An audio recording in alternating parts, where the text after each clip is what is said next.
Hi guys, welcome to this video. My name is Valeria and I didn't know to do this video in English or Spanish, but I decided to do it in English because I don't know why when I'm talking about my feelings or something related about me or what I think, it's way more easy for me to say it in English. Okay, this video you can read. It's about things I have learned being single for 5 years. So my last relationship was around 2018 and I was 20 years old, so I was very young. All my 20s I've been single, and at first it was kind of sad the first couple of years, but I have around 3 years being completely okay being single. So I'm going to tell you 10 things that I have learned. This is just my opinion and my journey of discover myself, and it doesn't mean that it's completely true and is just something you must do or have, but I think there's some tips that you can learn if you feel insecure or bad about being single. So the first thing is you need time alone to know and discover yourselves. Sometimes I don't mean alone just with a relationship. I mean alone, completely alone. But when you are in a relationship, it's more complicated because you have this contact with that person all the time. So this happened to me around 2 years after being single, that I was completely alone, because when at first, the first years when I just broke up, I felt very sad. So I just wanted to be with someone all the time, and that's what with my family or my friends, mostly my friends.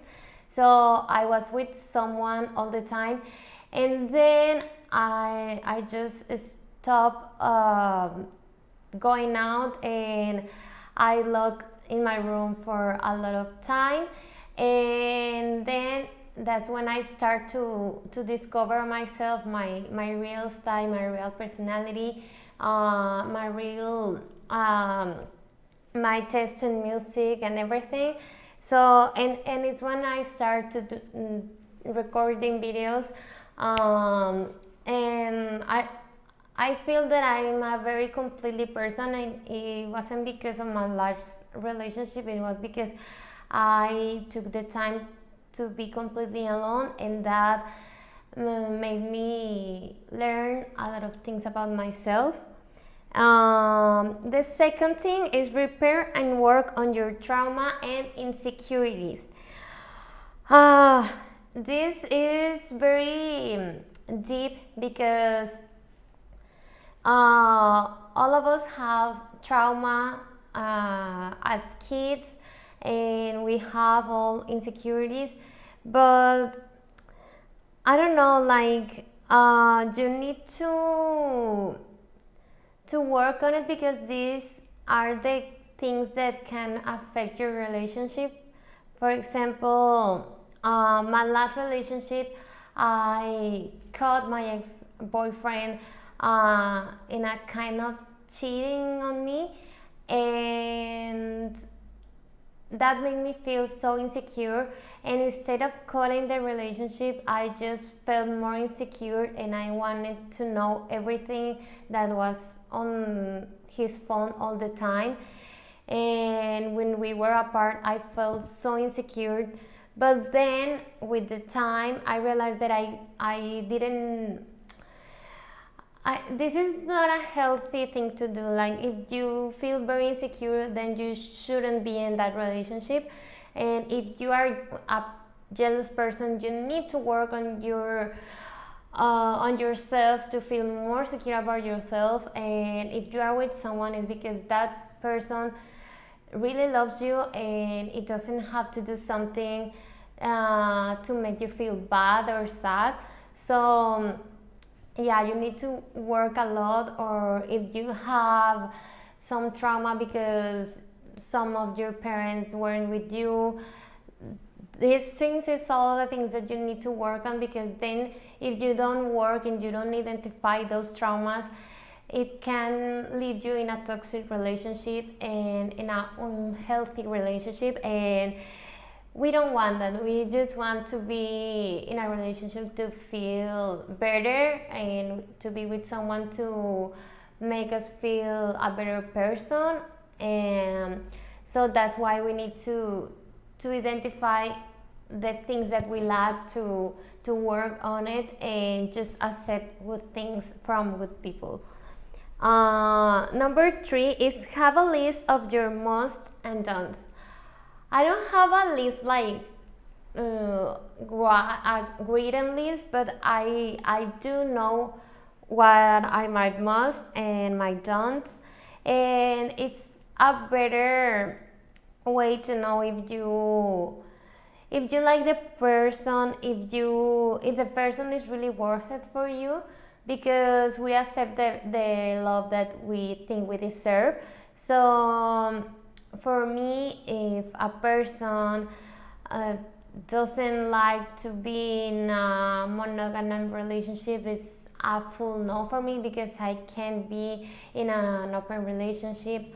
um, I know what I want in a partner, and that makes me feel so confident, because when I don't usually go to dates, but when I meet someone, I really see the person like all the person, and I even ask questions to know, like,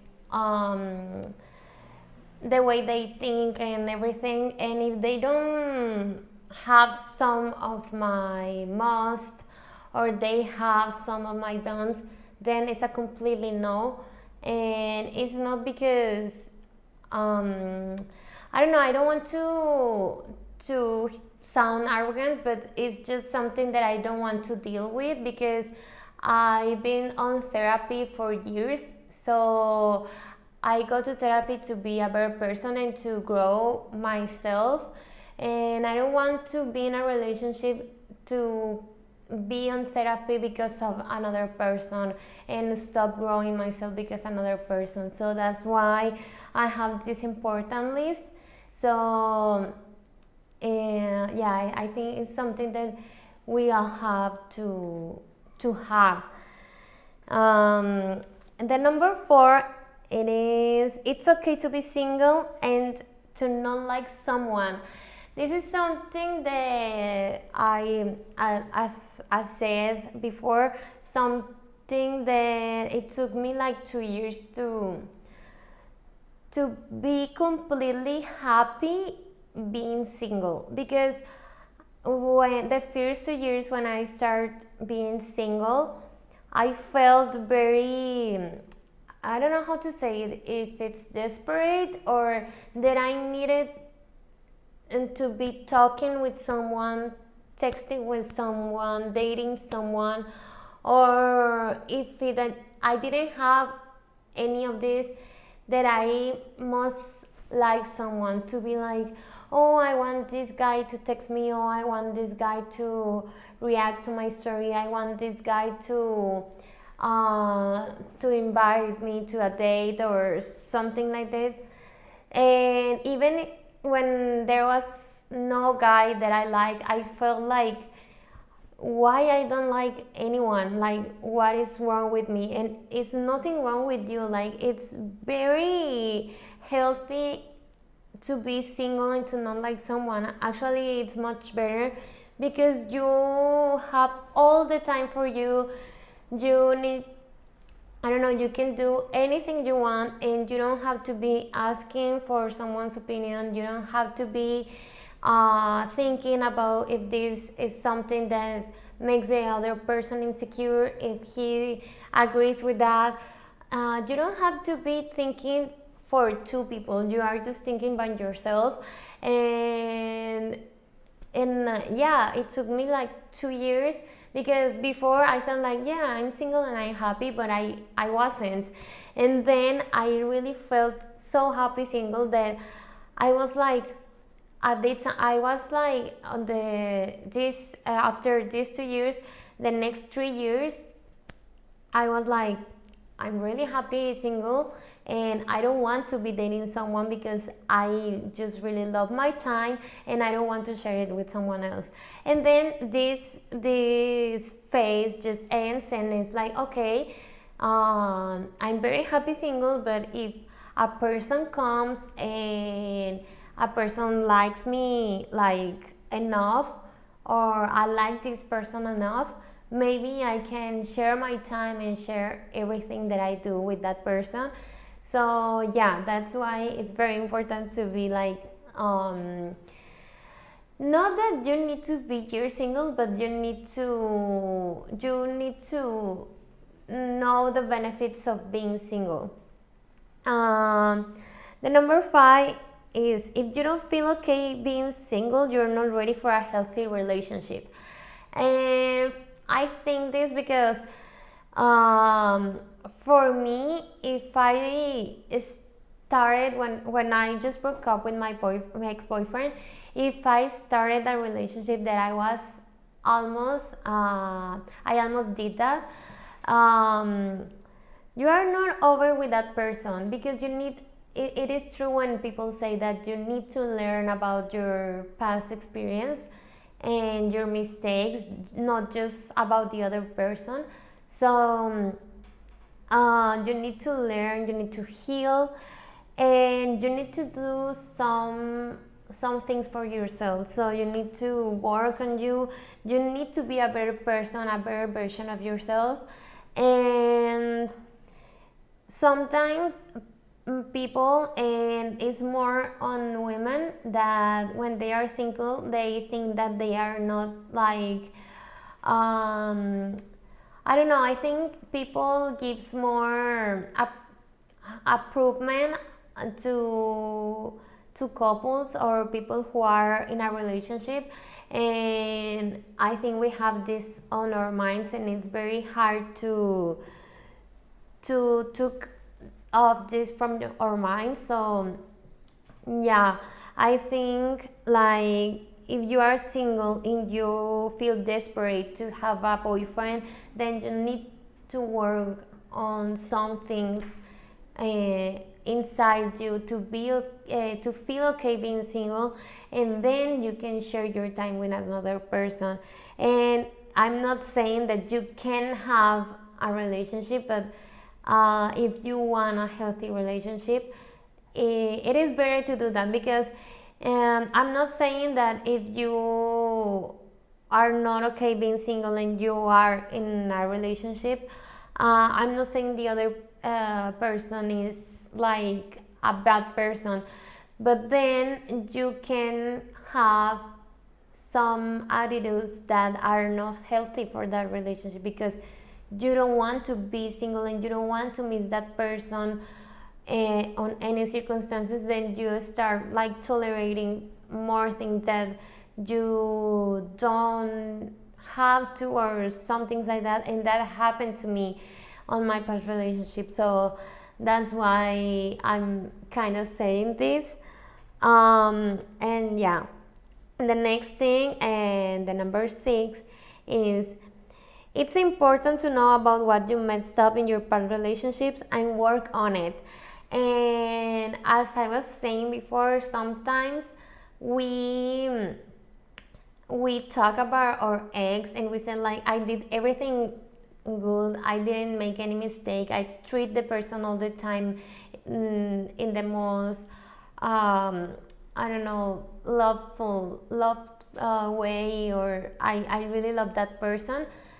But that doesn't mean that we didn't make mistakes. And that's something that happened to me too, because I didn't cheat on him, because I never was unrespectful, no, disrespectful, I'm sorry.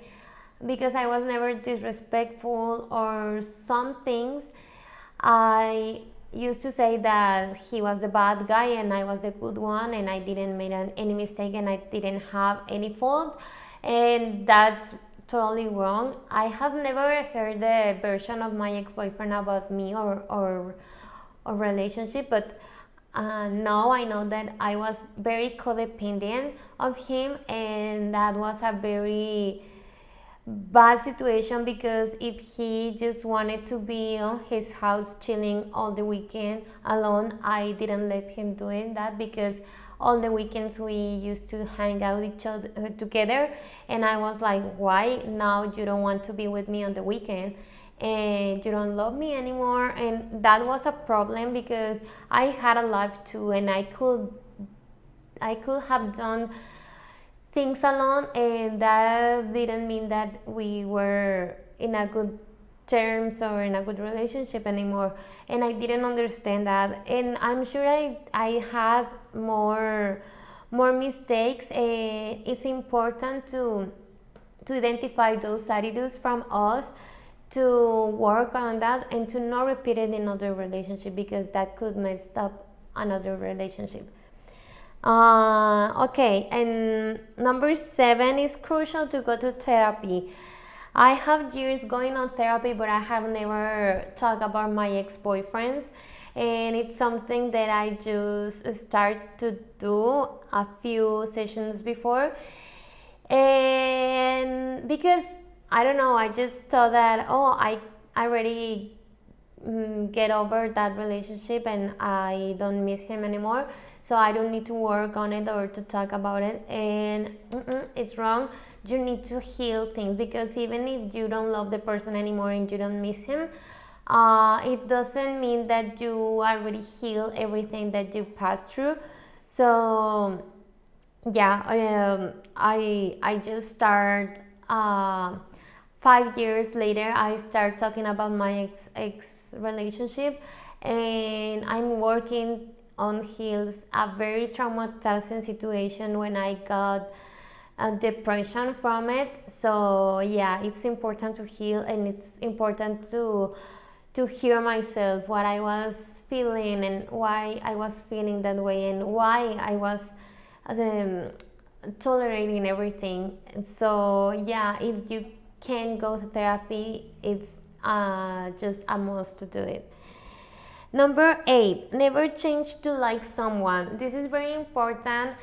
Some of the previous points, because you need to know yourself, to know what is your personality, what are your thoughts, what are your statements, your standards, everything. So when you meet someone you like, you can be yourself, and if that person doesn't like you, then it doesn't work. But it won't work either if you try to like the person being another kind of person, I don't know if I said it in a right way, but yeah, like if you don't like going out and the person just love partying every day, like, don't force yourself to do it. It's very different for you to challenge yourself to try new things, and to do things that you don't like just for another person. And that's something that I have been very respectful with myself. If I don't like to do something, I'm sorry, I just won't do it. It doesn't matter who it is or who is asking me to do it. I just won't do it. And it's a very powerful way to respect yourself and to show your values. And number 9, never put someone in a pedestal. No one is perfect.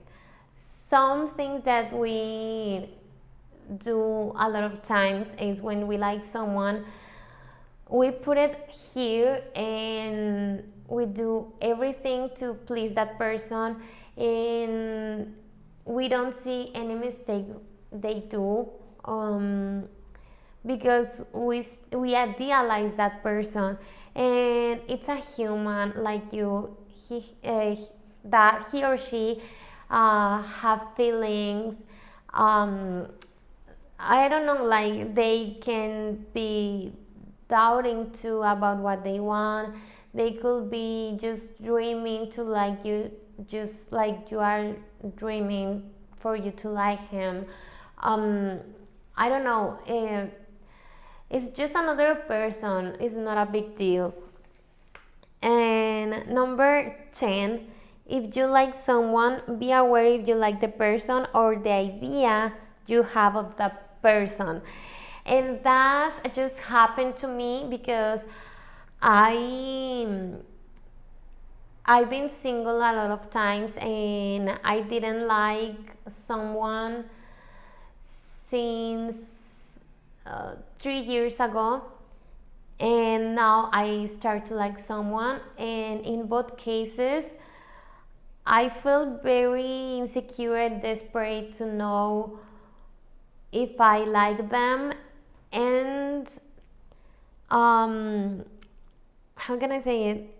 I knew the person, and I really liked them, but I just didn't know them like from a lot of time, you know. I just really liked the time when we were together, but I didn't know, or I don't know, their ideas, their thoughts, or their history. So, and I felt like, oh my god, I need to date this guy, I need to be texting with this guy. And why do you like so much a person that you don't know that much, you know? You need to think about. And I was falling in love of the idea that that I could have with that person, and the fact that were happening, like we are just texting, we are not having romantic dates or something like this. Like I was just imagining and having an idea of what could have together, but it wasn't happening. So yeah, I was falling in love of the idea that I have, and not of that person. It's like my idea just putting his face, and that's not the truth, that's not what is happening on the reality. So yeah, these are the 10 things that I learned. And tell me what you think, and if you have like more ideas or some statements that you think that are important when you are single, write it here in the comments. And thank you if you like this video. If you watched this video until now, I'm sorry, thank you so much. I had a lot of time without recording a video like this, and yeah, I hope you like it and it was helpful. Yeah, I don't know when I'm going to come back, but thanks for watching and see you next time. Bye.